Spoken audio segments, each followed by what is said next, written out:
Homme de Dieu, femme de Dieu, servante de Dieu, serviteur de Dieu, chrétien. Nous devons savoir ceci, que le diable n'a plus autorité sur nous. Le diable n'exerce plus son pouvoir sur nous. Le diable n'a plus de domination sur nous. Car son pouvoir a pris fin, sa domination, son autorité a pris fin dès la venue de Jésus au monde. Dès lors que Jésus a fait couler son sang. Pourquoi? Ceux qui donnaient le diable l'autorité sur nous, c'était le péché. Ceux qui amenaient le diable à dominer sur nous, à nous opprimer, à nous oppresser, à nous rendre malheureux, c'était le péché. Mais Jésus est venu dans le monde pour régler le problème du péché, pour éradiquer, pour extraire, pour exclure le problème du péché. Et lorsqu'il a réglé ce problème du péché, en passant par la croix, le diable a perdu sa domination sur nous. C'est comme le Seigneur m'a appris quelque chose. Vous savez, au mariage à la coutume, dans le mariage à la coutume, vous savez qu'il y a échangement. Le mari passe s'asseoir chez les beaux-parents et la femme passe s'asseoir chez la belle famille. Et vous savez, et c'est un signe très, très, très symbolique. Ça veut dire que vous ne vous appartenez plus, vous n'appartenez plus à votre famille respective. Vous n'appartenez plus à votre famille respective. La femme n'appartient plus à ses parents. La femme appartient maintenant à sa belle famille. Sa belle famille deviennent maintenant ses parents. Et ses parents ont autorité sur elle. Ses beaux-parents ont autorité sur elle. Peuvent faire d'elle ce qu'elle veut. Et ses parents biologiques n'ont plus autorité sur elle. Pourquoi? Parce qu'elle était achetée. Elle était achetée par sa belle famille. C'est la même chose. Lorsqu'on était dans le monde, le diable nous dominait. Pourquoi? Parce qu'on l'appartenait. Mais lorsque Jésus est venu, il est venu nous racheter de la malédiction de la croix. Il est venu nous racheter de la malédiction de la mort, de la malédiction du péché. Donc nous sommes quittés de la vie, de la mort à la vie. On n'appartient plus au diable. On a été racheté à un grand prix. On a été racheté à un grand prix. Jésus a été fait malédiction pour que moi je sois bénédiction, pour que nous soyons bénédiction. Il s'est fait pauvre de riche qu'il était afin de nous enrichir. Nous devons regarder à l'œuvre de la croix. Tu ne veux plus souffrir. Tu ne veux plus être victime du problème du diable. Être sous la domination, être sous l'autorité, être sous l'emprise du diable. Il faut regarder à Jésus. Il faut savoir que Jésus a payé le prix. Il faut savoir que Jésus a payé le prix. Il faut avoir la foi en l'œuvre de la croix. La foi en ce que Jésus a fait pour toi. Tu n'es plus esclave. Il n'y a plus de condamnation pour ceux qui sont en Jésus-Christ. Car l'esprit de vie m'a affranchi de la loi et de la mort et du péché. Je n'appartiens plus au monde des ténèbres. Je ne dois plus subir encore les assauts du diable. Je ne dois plus subir les attaques du diable. Pourquoi? Parce que Jésus est mon bouclier. Parce que Jésus veille sur moi. Si tu subis encore les assauts du diable, si tu es encore sous la domination du diable, si tu es encore sous l'emprise du diable, c'est que tu as encore un péché. C'est qu'il y a encore un péché. Le diable vient pourquoi? Ce qui ouvre la porte au diable, c'est la désobéissance, c'est le péché, c'est la transgression de la loi. Si tu es encore dominé par les marmites nocturnes, par les femmes de nuit, par les maris de nuit, si tu es encore oppressé par les forces de ténèbres, c'est qu'il y a encore un péché que tu dois résoudre. Tu dois résoudre le problème du péché dans ta vie et tu dois repartir à zéro. Tu dois naître de nouveau. Tu dois naître d'eau et d'esprit afin de changer, de quitter le royaume de Satan pour le royaume des cieux. Parce que le royaume de Satan, c'est lui le roi. Celui qui gouverne. Il a la domination sur toi. Mais quand tu quittes son royaume, tu viens au royaume de Dieu. C'est le Saint-Esprit qui est le roi dans ce royaume. Et tu dois respecter ses lois, respecter ses principes, respecter ses valeurs, respecter ses règles. Sinon, tu seras chassé comme Adam. Ce qui a mené Dieu à chasser Adam du royaume de Dieu, c'est la désobéissance, c'est la transgression de la loi.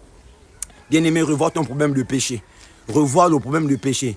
Essaye de t'asseoir, essaye de te rasseoir. Homme de Dieu, femme de Dieu, servante de Dieu, serviteur de Dieu. Revoyons notre vie, refaisons le bilan de notre vie. Examinons-nous pour voir s'il n'y a pas encore un péché qui nous domine. Un péché qui est encore là, qui donne accès au diable dans notre vie. En un mot, on n'a plus besoin de souffrir. Jésus-Christ, dans le livre d'Ésaïe 53, a payé le prix. On nous montre l'œuvre de la croix, la puissance de l'œuvre de la croix, la puissance de la résurrection, la puissance du sang de Jésus. Aujourd'hui, nous ne sommes plus esclaves. Mais comment est-ce que le chrétien est encore esclave? Un chrétien, tu as 20 ans de vie chrétienne, tu subis encore les maris de nuit, tu subis encore les femmes de nuit, tu subis encore les assauts du diable. Ça, c'est des questions à se poser.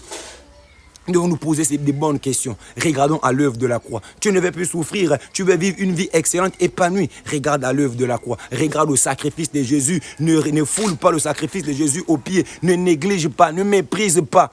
le sacrifice de Jésus, car il y a un grand prix, il y a une grande rémunération, il y a une grande puissance. Regarde à l'œuvre de la croix. Ce n'est ni par force, ni par puissance, mais par le Saint-Esprit. Ne cherche pas à vivre ta vie chrétienne par la force. Ne cherche pas à vivre ta vie chrétienne par la puissance. Beaucoup de gens, beaucoup de chrétiens sont des chrétiens musclés. Pourquoi? Parce qu'ils essaient de se sanctifier par force. Mais Jésus-Christ a dit, moi-même je me sanctifie pour eux. Donc tu dois seulement juste croire en celui qui s'est sanctifié pour toi, pour vivre la sanctification. C'est sans effort qu'on vit la sanctification. On vit la sanctification par le Saint-Esprit. Je termine par là. Obéissons à l'instruction de Dieu. Obéissons. Ne cherchons pas à rentrer dans la volonté permissive. La volonté permissive n'est pas la volonté de Dieu, c'est la volonté de l'homme. Mais cherchons à obéir à sa volonté bonne, agréable et parfaite, afin de ne plus être soumis au royaume des ténèbres, aux forces de ténèbres. J'ai été délivré. Pourquoi? Parce que j'ai décidé de marcher selon l'Esprit. J'ai décidé de me laisser guider et conduire par l'Esprit de Dieu. Homme de Dieu, revoyons nos vies. Femme de Dieu, revois ta vie. Servante de Dieu, revois ta vie. Serviteur de Dieu, revois ta vie. Et vois quel est le problème qui t'empêche de décoller. Depuis tant d'années, tu as 20 ans de vie chrétienne, mais toi, tu crois encore que tu es dans l'épreuve, tu es dans le désert. Non, le désert, c'est pour un temps. Le désert, c'est pour un temps. Tu dois voir Canaan. Tu dois voir Canaan. Tu dois voir Canaan. Un homme de Dieu, une femme de Dieu ne doit pas connaître ce qu'on appelle l'esclavage, la malédiction. Parce que celui qui était une bénédiction, il s'est fait malédiction pour que nous soyons bénédiction. Il s'est fait pauvre pour nous enrichir. La meilleure richesse, c'est Jésus. Jésus-Christ. Nous avons besoin de repartir à la base, d'examiner nos vies pour voir qu'est-ce qui ne va pas. Le plus grand problème de l'humanité qui a fait descendre Jésus du ciel, qui a fait quitter son trône, c'était le péché. Et il a résolu le péché. Le péché a été résolu. Pourquoi je suis encore esclave du péché? La Bible dit que celui qui est né de Dieu ne pêche pas, ne pratique pas le péché. Si tu pratiques encore le péché, c'est que tu n'es pas né de Dieu. C'est que la sémence de Dieu n'habite pas en toi. C'est quelle sémence de Dieu qui habite en nous? C'est la sémence de Jésus par le Saint-Esprit. Voilà. À la prochaine vidéo. Homme de Dieu, femme de Dieu, revois ta vie.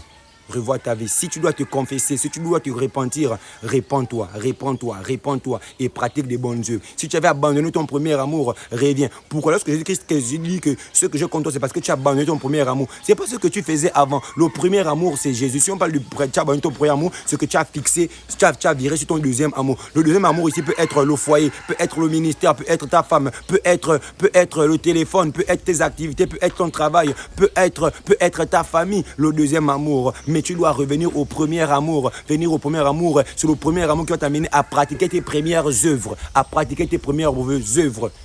Si tu es dans le péché, sors du péché. Il termine par cela.